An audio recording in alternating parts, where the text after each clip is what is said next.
So we're going to be taking our dye, in this case the color Purple Pop, and measure out on a gram scale 2 grams. Almost right on the nose. Okay, let's get a little more. Okay. Then we're going to get some citric acid. You can get a pH tester to test your water. I just do it roughly in proportion. I don't mind a little bit of extra acid as opposed to the hours it would take for me to pH test everything. Now what we're going to do is fill this up with hot water. If you have well water, groundwater, the sediment in your water might affect how the dye binds, in which case you might want to use distilled water, not filtered, distilled for better dye batches. So 1000 mLs is right here. There we go. And our first technique is going to be the pour over with a high water table.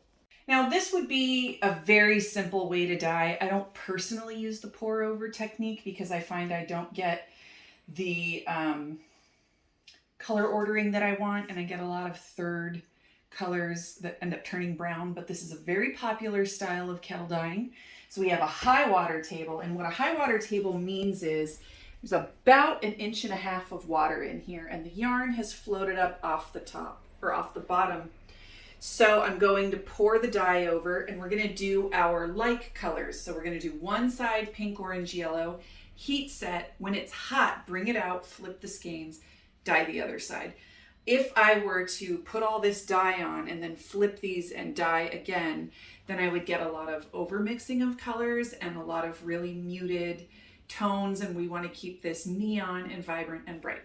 So we're going to take our pink, which is hot pink from Pro Chem, our orange, which is fluorescent orange from Dharma, and fluorescent lemon from Dharma.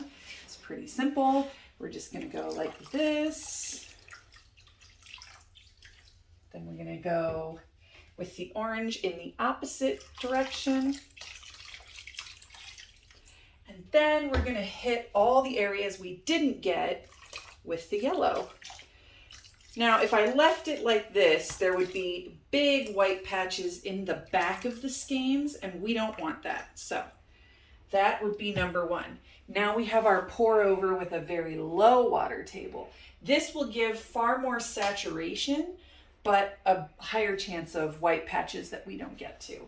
You cannot heat set this on an open flame. This needs to go in an oven, in a heater proofer, or you can do it over plastic wrap, roll it up and put it in the steamer.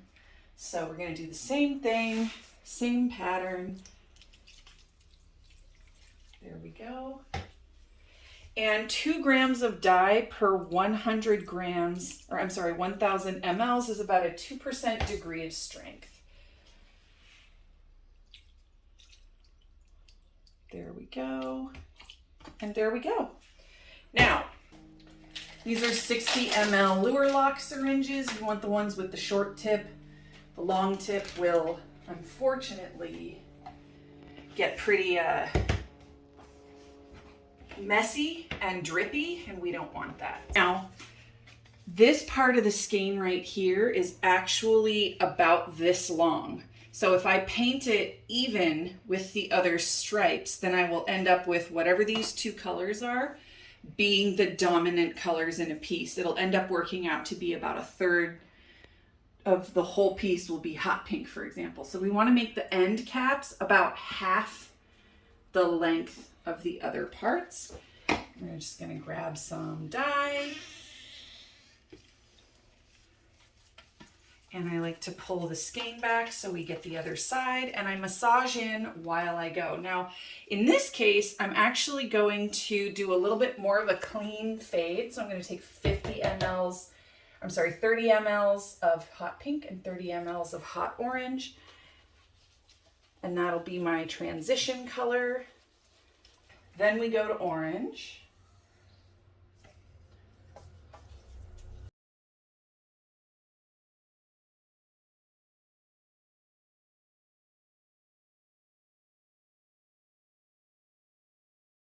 We're going to heat set this.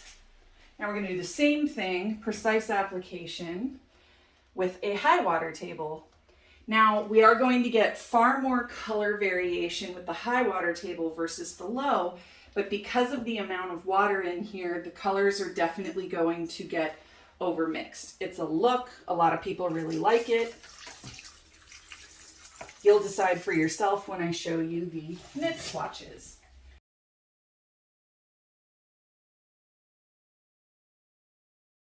All right, we're going to put lids on these, slide them into the proofer for about an hour till they're hot. Come back, and that just allows all of this dye to absorb so we get as little cross transference of color as possible. We'll come back in a bit. So as we can see, this is our pour over high water table, and it's pretty much just solid orange. And that's because the pink, the orange, and the yellow all over mixed because of how high the water table is. Now, our pour over low water table obviously did not. And same with our precise painting lower water table. And we do still have some nice color distinction in the pour over or the precise painting high water table. So I'm going to flip these, but this is liquid dye stock, right? And I'm going to be adding approximately 120 to 150 cc's of additional dye stock, which will raise the water table even more. So if I want to have the same amount of distinction on either side of this, I really need to pour out some of this dye or some of this water so that the table is low and it adjusts because if I just flip these and put the dye across the top, the back side will be more muddy than the top side. So I would say probably about a half a cup of water. I'm just going to sluice off. There we go. Now we take it and we flip it. And you can see it's kind of light on the back, which is normal. And we're just going to go over this with some more dye stock. So we do our pink.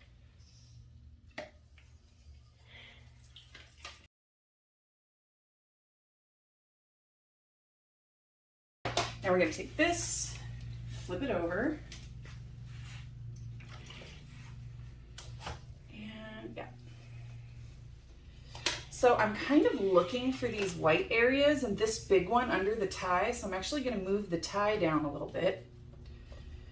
And same with this. And I'm trying to have the white sections face up because we're going to be going over those with colors that, if not put in skillfully, will just create a lot of brown. This technique doesn't have all that much, because we're just pouring it over, we don't have as much control as we do with the syringe, which is why I don't do this technique a lot. But some people really love that. So we're going to do some green.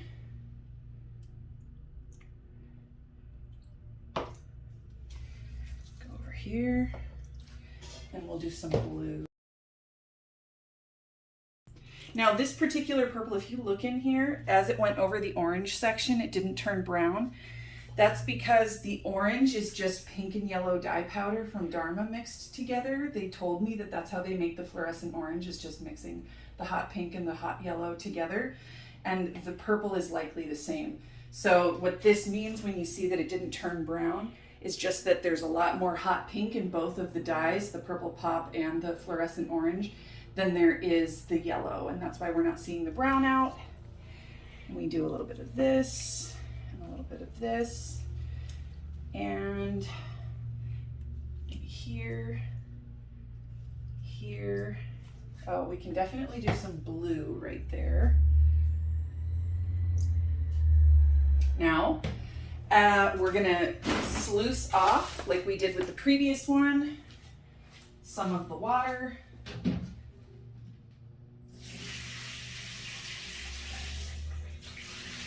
Okay. And go back. Now, it's not really very white on the back side. So as I pour the colors over, this one is going to be the most over mixed, and this one will have the most unintentional brown. So we're going to do our green just the way we did the other one. I'm going to heat set these and I'll come back when they're dry, and then we will look at both the skeins and the knit and crochet swatches so we can see how each technique works up. So let's start with the pour over high water table. Now the benefits to this is you get lots and lots and lots of third, fourth, and fifth colors. And a lot of people like having these little brighter pops of color with lots of shaded autumnal tones. But you just take a little bit of the water table away, and this is the same exact technique, just a lower water table. You get true bright colors. See, same color, but this one got shaded by the orange, right? So it's a look. The pour over with the low water table, you do still have some of this, orange crossing the purple and green crossing the orange. So you get little bits of like grayish brown colors. But overall, it's very pretty in the skein. But I don't think it necessarily translates that well into the finished piece. It's cuter in the crochet than it is in the knit. But, these little areas of muted tonal, shaded oranges and purples aren't that attractive. Now, this is a more precise application using the syringe with the high water table. And as you can see, we lost almost all of the pink because the orange overtook in both directions because of how much water was in the pan. And how that translates is that this is not quite as vibrant as, say, the one with the low water table.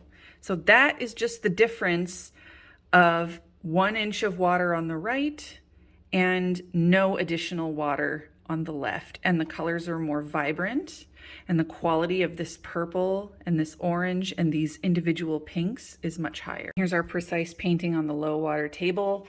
Close up, this is what I use the most of any technique. I don't think it's necessarily that great looking in the skein, but especially with the crochet, it really pops because we have equal representation of the pink, the orange, the yellow, the green, the blue, and the purple. And we've got some really nice pooling happening here in the knit swatch. The samples all together, and I think this is so striking how just about 60 to 100 cc's of additional water over the top is the difference between this and this. Same with the blendiness and the third color browning happening here versus here with just about 60 to 100 cc's of additional water in the pan. The real point of this video is when you go to a yarn shop and you see these 4 different application styles, that you start to learn to imagine what these look like knit up and what they're best suited for. So something that's really over blended like this is great for a sweater because you don't have such strong pops of color in large swaths like you do over here, which a sweater in this could lead to some really, really high contrast pooling that may or may not be what you're looking for. And maybe you want to do a crochet project where the edges are a little more blended in between the colors. Or maybe you want to do a crochet chevron where this would really pop.